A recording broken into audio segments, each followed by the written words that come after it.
कुख्यात गुंड गजा मारणे याला कोथरूड पोलिसांनी आज अटक केली आहे।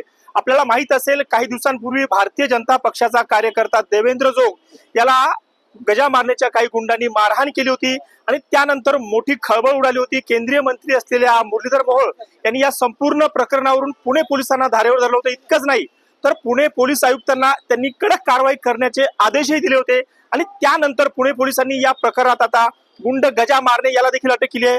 माझ्यासोबत पोलीस उपायुक्त संभाजी कदम सर आहेत, आपण त्यांच्याशी बोलूयात। सर, काय झालं, कुठून अटक केली आपण?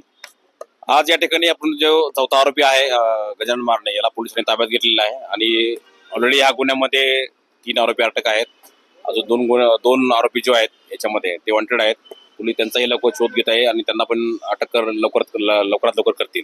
सर, या संपूर्ण प्रकरणात गजा मारणे याचा रोल काय आहे? त्याला आपण कुठल्या कलमाखाली अटक केली? जो 19 तारखेला दाखल झाला गुन्हा आहे याच्यामध्ये 307 जो आहे BNS नवीन कायद्याप्रमाणे त्याच्यामध्ये 109 त्याला म्हणतात BNS 109 प्रमाणे त्याच्यामध्ये ह्या सर्व आरोपींना याच्यामध्ये आपण ताब्यात घेतलेला आहे। याच्यामध्ये गजा मारण्याचा रोल काय आहे, तो कुठे होता, त्याच्या सांगण्यावरून हा संपूर्ण प्रकरण झाला काय? कारण आपण त्याला घटना घडवता 4 ते 5 दिवस उलटून गेले आणि त्यानंतर त्याला आरोपी केलं आणि त्यानंतर अटक केलं।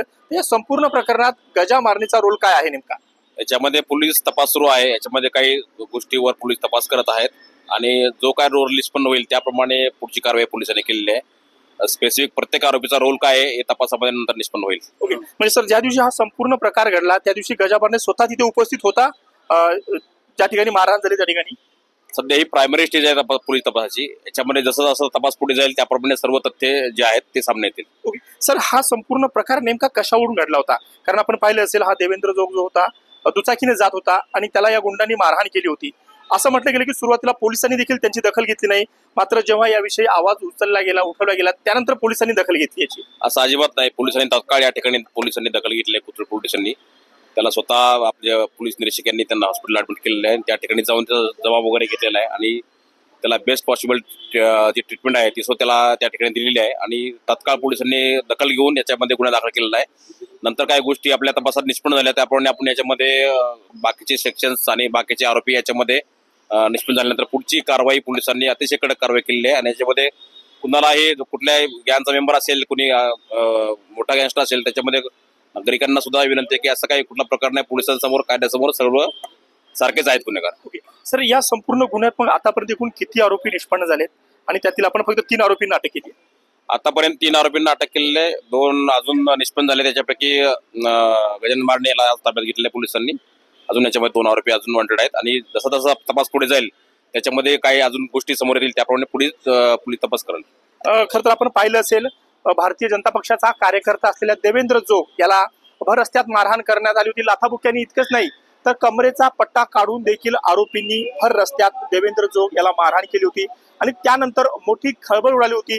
जेव्हा ज्याला मारहाण झाली तो भारतीय जनता पक्षाचा कार्यकर्ता आहे म्हटल्यानंतर खरं तर पुन्हा एकदा पुण्यातील गुंडगिरीविषयी प्रश्न उपस्थित केले जाऊ लागले आणि पुन्हा पोलिसांच्या कार्यक्षमतेवर, कायदा सुव्यवस्थेवर प्रश्न उपस्थित केले जाऊ लागले।